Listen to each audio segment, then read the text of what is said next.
مساء الخير صديقي البروكر، انا مدثر الدسوقي وانت دلوقتي بتتفرج على اكبر كورس مجاني لتعليم العقارات في مصر. وحشتني بجد بجد وحشتني. بص، حلقه تدقني بالغلط ان شاء الله باذن الله تطلع، يعني مش هتشوف المنظر الوحش ده تاني. هو كده كده منظر وحش بس ماشي، احسن من غيره.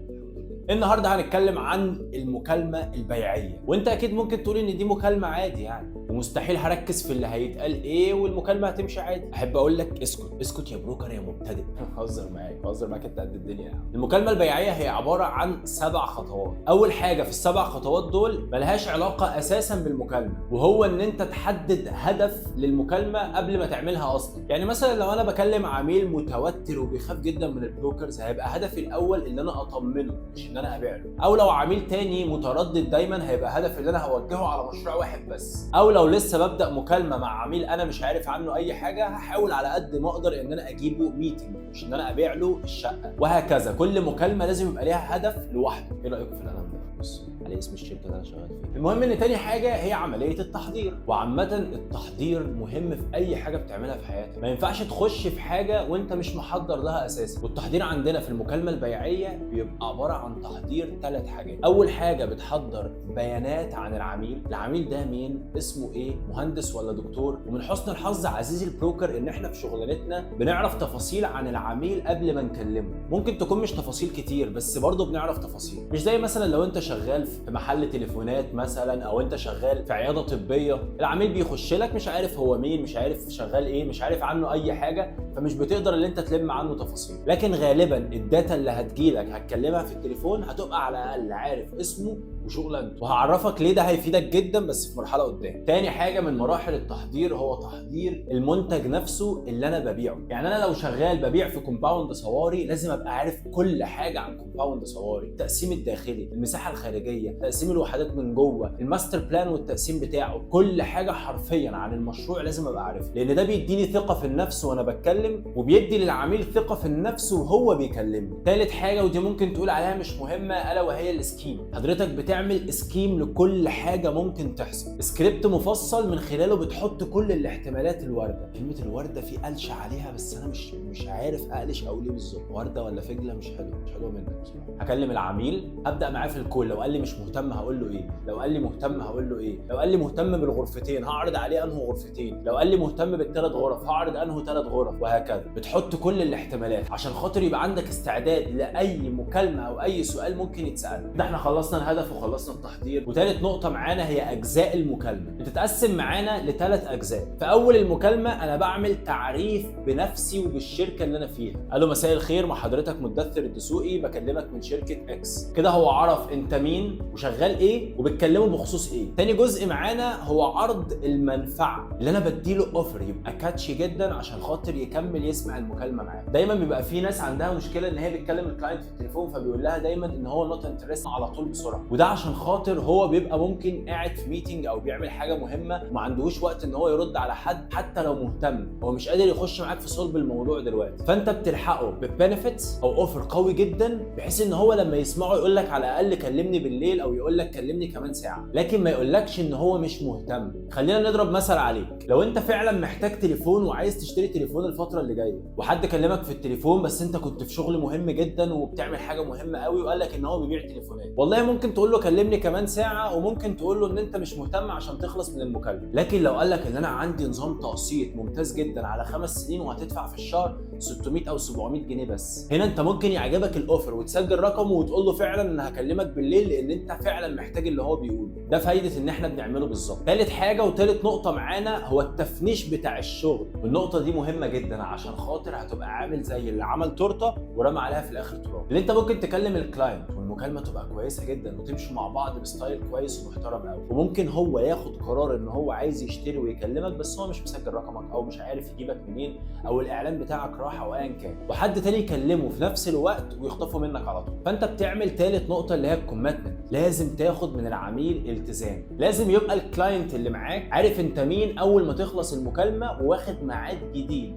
لمكالمه او لميتنج او ايا كان. وبعد ما هتخلص الكول سجل رقمي بقى، انا مدثر الدسوقي، ابعت لك مسج على الواتساب في التفاصيل اللي احنا اتكلمنا فيها. وايه رايك نعمل مكالمه تانية بالليل؟ قال لك لا مش فاضي، خلاص ايه رايك ناخد ميتنج؟ ايا كان بقى انتوا اتفقتوا على ايه. كده احنا اتكلمنا في 3 نقط: الهدف من المكالمه، التحضير للمكالمه اللي بيتقسم ل3 اجزاء، واجزاء المكالمه نفسها اللي بتتقسم ل3 اجزاء. رابع حاجه، انا خلاص دخلت جوه المكالمه، ففي معلومات لازم اعرفها كويس قوي. رابع حاجه، تحليل المكالمه. وانت بتعمل الكول بتاعتك في 3 حاجات لازم تعرفهم كويس قوي، وما ينفعش المكالمه بتاعتك تخلص او تكمل فيها الا وانت عارف ال3 حاجات دول. اول حاجه الرغبه بتاعت العميل، والرغبه بتاعت العميل هنا ما ينفعش يبقى هو عايز يسكن في التجمع الخامس وانت بتبيع له شاليه في الساحل الشمالي.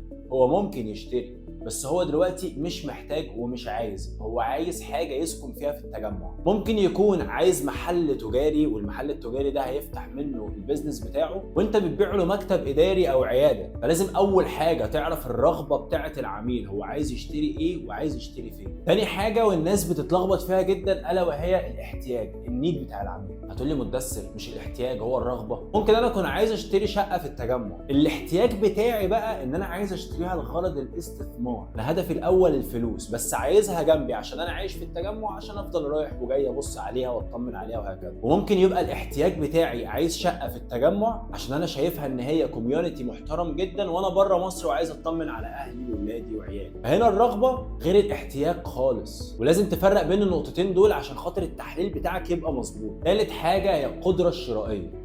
انت عرفت رغبه العميل ان هو عايز يشتري في اسكندريه مثلا، وعرفت الاحتياج بتاعه ان هو عايز يشتري بغرض الاستثمار، وعجبه الكلام جدا وتعلق باللي انت بتتكلم بيه. بس لما جيت تقول له السعر وعرفته ان مثلا ستارت الاسعار بيبدا من 6 مليون وتقسيط على 6 سنين، عرفت ان هي البادجت بتاعته تقريبا 3 مليون جنيه. لكن انت لو من الاول عرفت المقدره بتاعته ايه، ممكن تاخده ما دام هو بيستثمر توديه الساحل الشمالي، او تعرف هو ممكن يروح معاك في مكان تاني او لا. انت اول حاجه بتعرفها الرغبه، بعد كده النيد بتاعه، وبعد كده بتشوف الرغبه والنيد دول متوافقين مع قدرته الماليه ولا لا. خامس حاجه لازم نتكلم فيها هي نبره الصوت. تخيل انت حد بيكلمك في التليفون مثلا بيقول لك ان الاوفر بتاعنا دوت نار، بس وهو بيقول لك الجمله دي قالها لك باسلوب لا مبالاه او هادي شويه. غالبا في الشغلانه بتاعتنا نبره الصوت هي الشيء الوحيد اللي ممكن يوصل للكلاينت اللي قدامك انت عايز تقول ايه بالظبط. يعني مثلا لو عايز تعرفه ان في اوفر كويس جدا والدنيا زحمه، ما ينفعش تقول له الو يا فندم ضحك الاوفر ده مكسر الدنيا عندي. اقول لي محتاج ايه، انا معاك. منين الاوفر مكسر الدنيا ومنين نبره صوتك عامله كده وانت براحتك وقاعد بتتكلم وبتقول له محتاج ايه؟ على عكس واحد تاني لو قال له مثلا الو ايوه يا فندم، لا بص حضرتك الاوفر بتاعنا بجد مكسر الدنيا، حقيقي مش هيبقى عندي وقت ابعت لك كل حاجه، فممكن ابعت لك حاجات بسيطه ونخش زوم ميتنج مع بعض نتكلم احسن. هنا نبره الصوت هي اللي بتدل على حماسك وبتدل على الكلام اللي انت بتقوله، وبتختلف من حاجه لحاجه تانيه خالص. فصدقني نبره الصوت مهمه جدا جدا جدا. ننقل بعد كده لسادس حاجه هي الاسماء والالقاب. تخيل معايا ان انت داخل لمحل عشان خاطر تشتري شوز، المحل ده انت رحته تقريبا مره قبل كده، وانت داخل اللي شغال في المحل قال لك اتفضل ازاي حضرتك يا فندم، شوف حضرتك محتاج ايه، وبدا ان هو يعاملك باسلوب لطيف وكويس. تخيلت؟ تعالى بقى نتخيل سيتويشن تاني. لو انت دخلت نفس المحل ده مع نفس البياع ده، اول ما دخلت قال لك ازاي حضرتك يا استاذ محمد عامل ايه الاخبار. كلمه استاذ محمد نفسها ان هو عارف اسمك، انت بتكلمني انا، عارفني، ده كده مهتم بيا، اكيد انا علمت معاه وبيحبني. حتى لو انت مش هتقول ده من جواك، العقل الباطن بتاعك بيقول كل الكلام ده. وممكن تطلع من المحل تقول انا مش عارف ليه اتبسطت من البياع ده واشتريت منه وعجبني اسلوبه في الكلام، هو بسبب ان هو قال اسمك وكلمك بنبره صوت كويسه. بالذات لو انت دكتور او مهندس وقال لك دكتور ومهندس قبل اسمك، فالموضوع هيروح معاك في حته ثانيه خالص. يا جماعه بجد الكاميرا فصلت وانا بصور، لو في حاجه متغيره في الكادر قولوا لي. كله تمام؟ اما عن سابع نقطه هي نقطه الاستنباط، مش الاستعباط، الاستنباط. استعباط لا،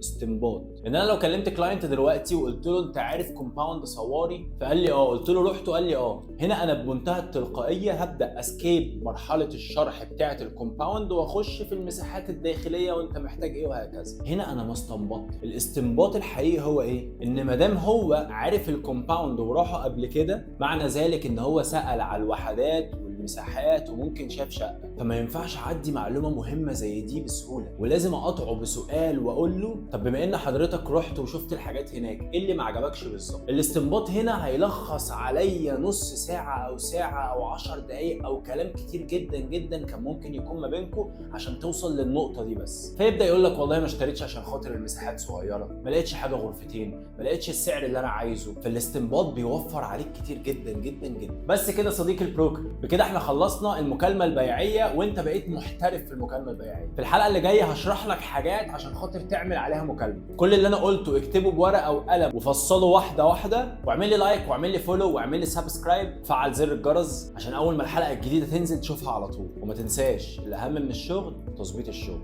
سلام.